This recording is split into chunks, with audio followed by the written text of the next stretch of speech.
And now, please welcome Dr. Anish Arora.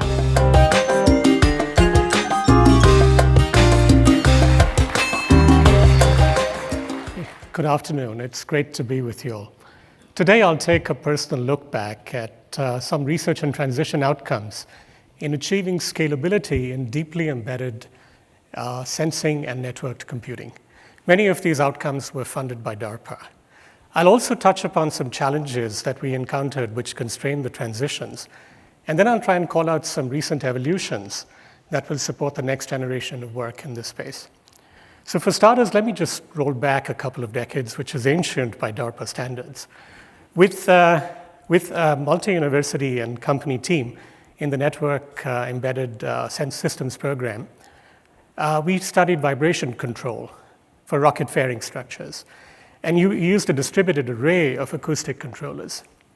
So we showed that the modes of the noise vibrations could be practically controlled as long as we got the platform to deliver downscale latencies at about 100 microseconds.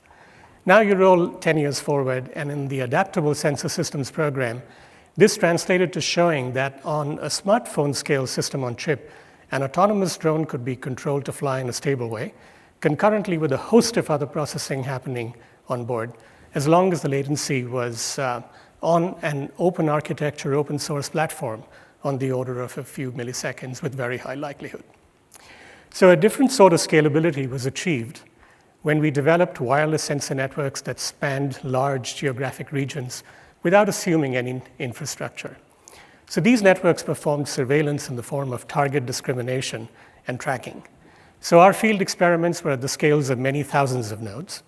And later we commercialized this technology and deployed it in several continents to help protect different types of endangered mammal species. For tactical networks, we showed on the fixed wireless at a distance program that diverse applications, for example, counting, would scale to very large networks if we delivered application-specific network protocols, rather than use the one-size-fits-all TCP/IP networking. And to support these ASNPs on heterogeneous waveforms, we showed that a framework, the Tuscarora framework in the Communications for Contested Environments program, that could be used to make the protocols work across diverse types of waveforms. Another key innovation was making sure that these network systems were low power, and not just because they had ultra-low duty cycling of the network, and not just because they use low power or even battery-less sensors, but especially because we could do the AI, the ML processing in situ with very low power. So in a recent NSF Frontiers project that we call SONIC, we could reliably implement distributed classification of different types of noise complaints on the scale of about tens of milliwatts. So the system could guide the inspectors from the Department of Environmental Protection in New York City to go about prosecuting noise complaints. So we implemented a number of AI techniques to scale the intelligence by several orders of magnitude so that they could fit very small scale IoT devices. So these techniques ranged from leveraging ontologies for decomposing the learning into more efficient hierarchical solutions, or guiding the distillation of representation embeddings that we use for machine learning with the knowledge of the particular domains that they were to be customized for. So to be fair, it's important to reflect on what has blocked these transitions. The one that's really well known is that there's a practical challenge in deploying and operating these networks at large scale. And of course, for quite a while, the market forces have been militating in a different direction from the extreme edge. These forces have prioritized the backhaul of large volumes of data, getting that data processed in the cloud, competing so that the cost recovery of the front haul spectrum would happen.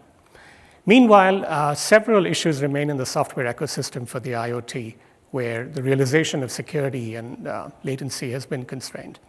And our intelligence hasn't sufficiently generalized so that we can work seamlessly whether we are catching tigers in India or polar bears in Canada.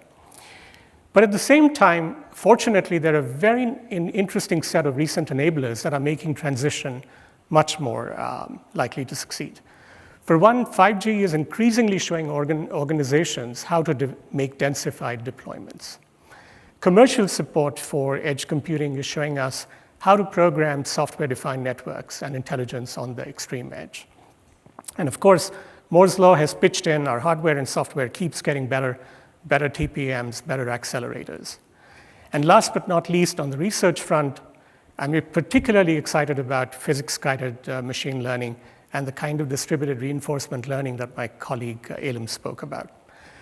So to conclude, and to cue up the next presentation, let me say that the extreme edge has an important role to play for avoiding strategic surprise.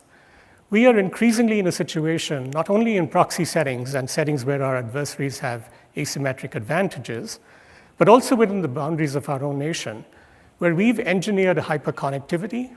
The engineering is with open architectures, like 5G private networks, which will have open cores, and these will give increasingly tangible attack vectors. But at the same time, there's an opportunity to do defense using this extreme edge technology itself. And so that we must leverage. Thank you for your attention.